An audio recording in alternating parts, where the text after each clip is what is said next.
Shalom anak-anak yang terkasih dalam Tuhan. Apa kabar? Puji Tuhan pasti luar biasa. Ya, mari Ibu pada saat ini dan Ibu Mardianti akan menyampaikan materi untuk kelas 9 dan dengan judul Gereja yang Bersaksi dan Melayani Dunia. Udah siap anak-anakku? Tapi sebelumnya mari kita akan berdoa. Tutup mata, lipat tangan, tunduk kepala dan kita akan berdoa. Bapa kami dalam kerajaan surga, dikuduskan nama-Mu, datang kerajaan-Mu, jadilah kehendak-Mu di bumi seperti di surga. Terima kasih Tuhan untuk kesempatan yang Kau berikan pada saat ini. Kami bisa belajar firman-Mu, kami bisa belajar pelajaran agama Kristen, khususnya untuk kelas 9, dan kami serahkan acara pertemuan pelajaran ini di dalam tangan-Mu dari awal sampai akhir. Di dalam nama Tuhan Yesus. Haleluya. Amin. Anak-anakku yang terkasih dalam Tuhan, mari kita akan masuk dalam materi bersaksi dan melayani dunia.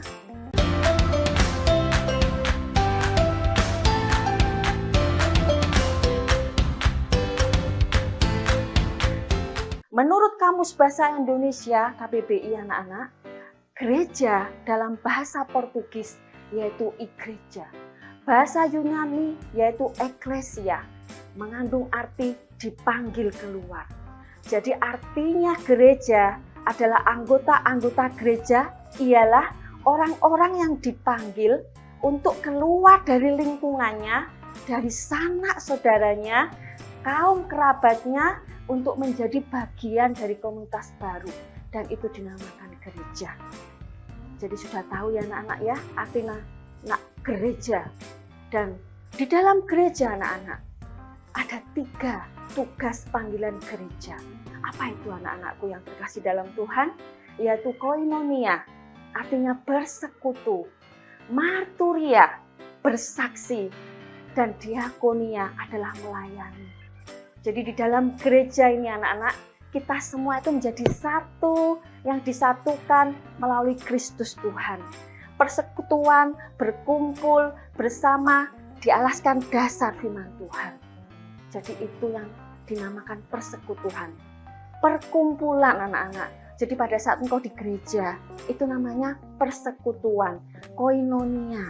Nah, beribadah itu juga termasuk koinonia karena engkau berkumpul bersama para jemaat untuk bersama-sama beribadah kepada Tuhan. Dan bersaksi adalah memberitakan kabar keselamatan Tuhan Yesus melalui kegiatan dan keseharian kita. Artinya anak-anak, kalau kita menjadi murid Kristus, menjadi anak-anak Kristus, kita ini menjadi saksinya Tuhan, yaitu mempunyai kasih yang besar. Dari keseharian kita ini orang bisa melihat bahwa kita itu anak-anak Tuhan gitu loh anak-anak ya. Jadi jangan sampai jadi anak Tuhan itu yang menjadi batu sandungan. Tahu anak batu sandungan? Jadi malah anak itu malah nggak karuan tingkah polanya. Jadi kayak malah jadi anak setan. Mau jadi anak setan.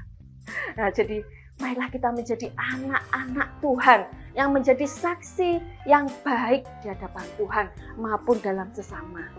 Ya, dan melalui pelayanan dan perbuatan kasih kita kepada orang lain itu menunjukkan bahwa koinonia persekutuan kita kepada Tuhan kita tunjukkan pada sesama kita. Oh haleluya.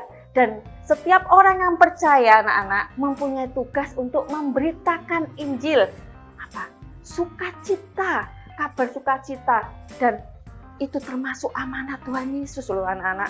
Terdapat di dalam Matius 28 ayat 18 sampai 20. Bagaimana bunyinya? Mari kita akan baca bersama-sama.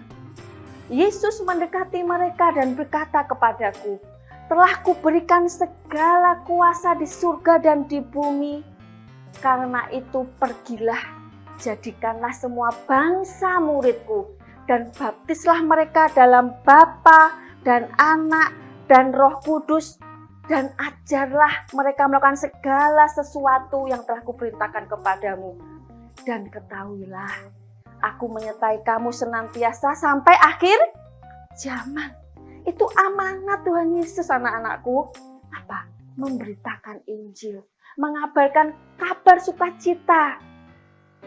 Dan kabar sukacita itu adalah mengandung kasih.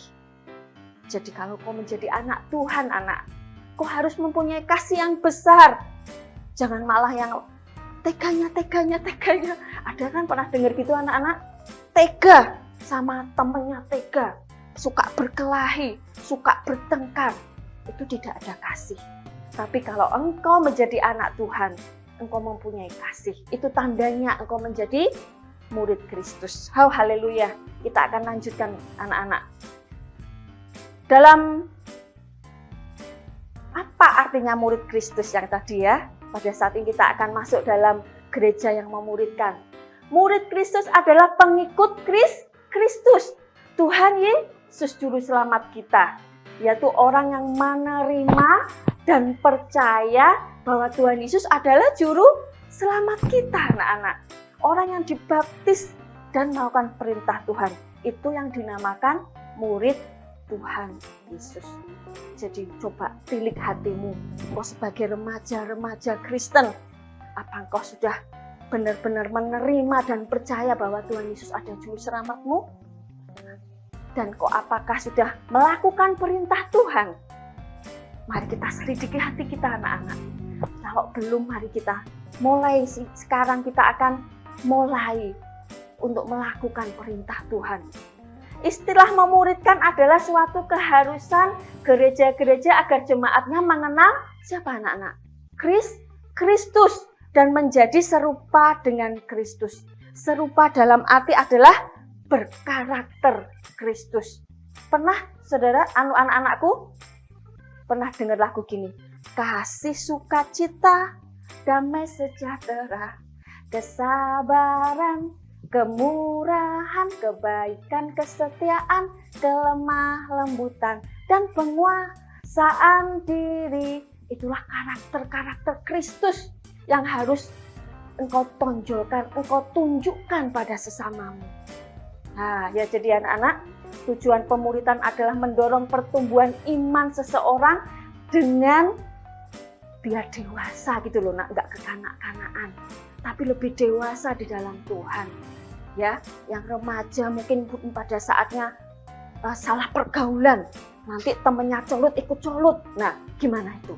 Enggak boleh. Kita harus lain daripada yang lain, menjadi saksi Kristus yang benar-benar bisa menjadi teladan sesama kita. Kesaksian berarti menceritakan kembali bahwa kita adalah anak-anak Tuhan. Jadi pernah ya anak-anak ya pada di gereja, nanti WL-nya bilang gini, worship leader-nya, ayo silahkan, saya persilahkan untuk para saudara untuk bersaksi. Bersaksi berarti apa anak-anak? Menceritakan kembali pengalaman seseorang yang sudah ditolong Tuhan. Misalkan dia habis sakit ya anak-anak ya, terus dia sembuh karena dia berdoa minta tolong Tuhan, sembuhkan saya. Tapi juga tidak berdoa saja, tapi dengan berusaha minum obat ya anak ya. Kalau sakit itu harus minum obat sama berdoa. Jadi nanti sembuh. Nah, setelah sembuh dari sakit, nanti dia bersaksi di gereja. Nanti ditolong Tuhan apapun harus bersaksi. Jadi melalui kesaksian orang yang percaya kepada Tuhan, orang yang mendengarnya ini loh nak, jadi lebih kuat imannya. Ya, lebih kuat di dalam Tuhan. Dan yang belum percaya nih lebih mengenal bahwa oh, jadi Tuhan itu menolong, memang nyata, memang ada kesaksian yang sudah menyaksikan. Nah, remaja Kristen harus menjadi saksi Kristus untuk menyampaikan dan menunjukkan yang telah dialaminya. Jadi anak-anak, Ibu Madianti pesan ya, kalau engkau sudah ditolong Tuhan, jangan lupa engkau bersaksi di hadapan temanmu, di gereja. Oh saya puji Tuhan, saya ditolong. Jangan kalau sudah ditolong, diem aja. Nanti kamu nggak ditolong Tuhan lagi, ayo ya. Jadi mulai saat ini, saat engkau mungkin mengalami masalah, engkau minta tolong kepada Tuhan. Saat engkau ditolong Tuhan, apa yang engkau lakukan anak-anak? Bersaksi, bersyukur, sehingga orang lain bisa melihat karya Tuhan dalam hidupmu. Oh haleluya. Dan saat ini melayani adalah suatu tindakan ya anak-anak ya. Jadi tadi ada marturia, ada kononia, martulia, dan diakonia. Ini melayani adalah diakonia ya nak ya. Suatu tindakan yang kita sadari ucapan atau perkataan yang tidak tanpa beban untuk bisa memberi pertolongan kepada orang lain. Jadi melayani adalah panggilan mutlak dari Allah. Jadi gereja itu harus memiliki tugas di tengah-tengah masyarakat untuk melayani. Ya nak. Apa contohnya melayani? Tapi sebelumnya kita akan baca ayatnya di dalam 1 Petrus 4 ayat 10. Layanilah seorang akan yang lain, anak-anak ya, sesuai dengan karunia yang kau diperoleh tiap-tiap orang, supaya sebagai pengurus yang baik dari kasih karunia Allah. Jadi barang siapa melayani aku, ia harus mengikut aku di mana aku berada, di situ pelayanku akan berada. Jadi anak-anak kalau di gereja mesti tahu ya, ada pelayan-pelayan Tuhan yang melayani. Ada yang melayani berdoa, pujian, melayani mengabarkan firman Tuhan. Nah ya, jadi kalau kalian sebagai anak Kristen melayani apa? Engkau membantu temanmu, mungkin yang kesusahan saat dia pas kelompok belajar, ada kesusahan kau bantu. Ya, jangan pelit. Nah, ya, kita akan lanjutkan bahwa koinonia diwujudkan dengan menghayati hidup berjemaat. Koinonia itu jadi bersekutu, jadi berkumpul ya, yaitu bersama-sama berkumpul menghadap hadirat Tuhan, memuji, menyembah Tuhan, dan berdoa bersama-sama dan mendengarkan firman Tuhan. Jadi kalau engkau tiap minggu anak-anak, engkau beribadah, itu namanya apa? Koinonia, bersekutu kepada Tuhan. Jadi apa bentuk kegiatan koinonia? Nah, ya apa anak-anak kira-kira? Mengikuti doa. Ada kan persekutuan keluarga, persekutuan remaja, ibadah pemuda, sekolah minggu, umum. Kalau kita ikutin itu, kita termasuk adalah melakukan perintah Tuhan, yaitu kegiatan koinonia. Mengikuti kebaktian gereja. Ayo, siapa yang sekarang atau sudah lama nggak ke gereja? Aduh, mungkin karena COVID ini ada pandemi, jadi berdoanya di rumah, PJJ, ya, atau lewat online. Meskipun kita tidak bisa berkumpul seperti biasanya, tapi tetaplah berdoa di dalam Tuhan. Tetap bangun hubungan dengan Tuhan. Ya anak-anak ya, dengan berdoa sendiri di rumah. Mengikuti segala acara yang berkaitan dengan pekerjaan Tuhan. Ada KKR, ada acara Paskah, ada acara Natal, ada ini kebangkitan Tuhan Yesus. Nah ya, itu semua kalau ada acara kebaktian, jangan malas untuk datang. Itu termasuk kita melakukan perintah Tuhan. Koinonia ya. Yuk kita lanjut dalam marturia. Adalah salah satu istilah dipakai gereja melakukan aktivitas imannya sebagai panggilan gereja, yaitu dalam kesaksian iman. Yang tadi anak-anak ya, bersaksi. Jadi kalau engkau ditolong Tuhan jangan lupa bersaksi. Jadi apa contohnya kegiatan marturia anak-anak? Membawa kabar baik, sukacita, keselamatan dari Tuhan. Memberi bantuan sosial, karena kalau engkau membantu sesamamu, engkau berarti menunjukkan kasihmu kepada sesamamu. Dan Tuhan melihat itu senang loh. Lihat anak-anaknya tuh peduli sama sesama. Kasihnya besar. Nah, hidup remaja Kristen harus menjadi kesaksian hidup sesuai dengan firman Tuhan. Itu yang dikehendaki tuh Tuhan. Ya, kita akan masuk dalam diakonia. Diakonia tadi ada pelayanan. Tugas gereja untuk melakukan pelayanan kasih kepada sesama dalam berbagai bentuk. Tugasnya adalah berpartisipasi gereja ini mengatasi masalah dalam masyarakat. Melayani anak-anak. Jadi apa contohnya? Kalau sekarang diakonia, pelayanan, melayani, yaitu memberi pengobatan gratis. Pernah kan anak-anak ada acara pengobatan gratis, berbondong-bondong karena ada dokter, kan biasanya bayar ya. Nah ini ada satu acara yang gratis untuk bisa mengecek kesehatan, namanya pengobatan gratis. Itu termasuk pelayanan kepada sesama. Nah yang kedua, pendidikan, memberikan beasiswa. Pernah dengar saat mau ke kuliah ada beasiswa. Kalau ada di remaja, di SMP, SMA, SD, ada bantuan dari pemerintah. Nah ya, masalah kesejahteraan memberi pelatihan kerja, pekerjaan, dan modal itu untuk orang sudah lulus bekerja. Ada satu mungkin kelompok organisasi yang khusus memberikan bantuan untuk memberikan pelatihan kerja secara gratis, memberi modal. Nah itu juga bentuk diakonia, pelayanan terhadap sesama, dan itu kita sering lihat ya nak ya, sering kita tahu gitu loh, dan itu nyata. Jadi sesama manusia memang harusnya saling peduli, memiliki kasih yang besar. Dan bencana alam ya, banyak bencana alam dan berbondong-bondong banyak semua yang saling membantu.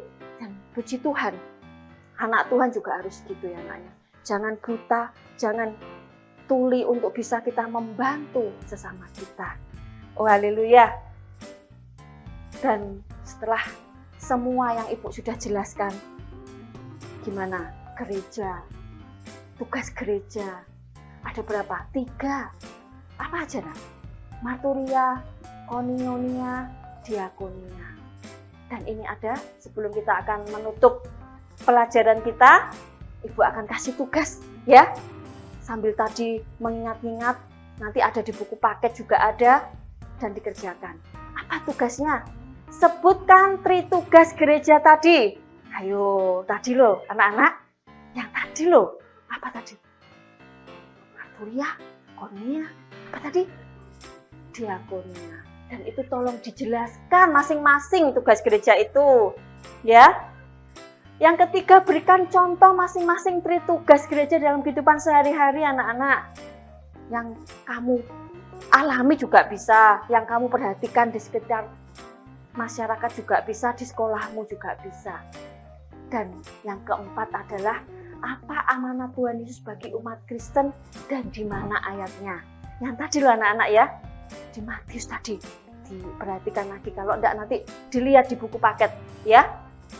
Nah baik, Ibu Madianti sudah selesai menyampaikan untuk pembelajaran materi kelas 9, yaitu gereja yang bersaksi dan melayani Tuhan, melayani dunia, melayani sesama. Kiranya anak-anak semua mengerti dan memahami apa tujuan dari pembelajaran ini. Dan habis ini ya, setelah ini apa yang harus engkau lakukan? Yaitu mempunyai kasih yang besar, peduli kepada sesama. Itu yang terutama yang Tuhan inginkan dalam hidupmu. Ya, mengasihi sesama dan lebih mengasihi Tuhan melalui keseharianmu, tingkah lakumu, sikapmu. Itu menunjukkan bahwa engkau adalah murid-murid Tuhan ya. Sekian dari Bu Esther Madianti, dan sebelum kita menutup pelajaran kita, mari kita akan berdoa dan tutup mata, lipat tangan, tunduk kepala, dan kita akan berdoa. Bapa kami dalam kerajaan surga, terima kasih Tuhan untuk segala pelajaran yang Kau berikan bagi kami. Engkau mengajarkan kami kasih yang dalam Tuhan. Engkau mengajarkan kasih kami kepada sesama kami. Dan bila kami lebih mengasihi sesama kami dan terlebih kepada Engkau. Terima kasih Tuhan. Dan kami serahkan anak-anak-Mu sudah mendengarkan pelajaran ini, memperhatikan, kiranya Engkau jamah hati mereka. Jamah Tuhan menjadi murid-murid-Mu Kristus yang menjadi teladan yang baik. Terima kasih Tuhan, di dalam nama Tuhan Yesus, haleluya. Amin. Anak-anak, terima kasih sudah menyaksikan, sudah mengikuti, dan Tuhan Yesus memberkati. Sampai jumpa.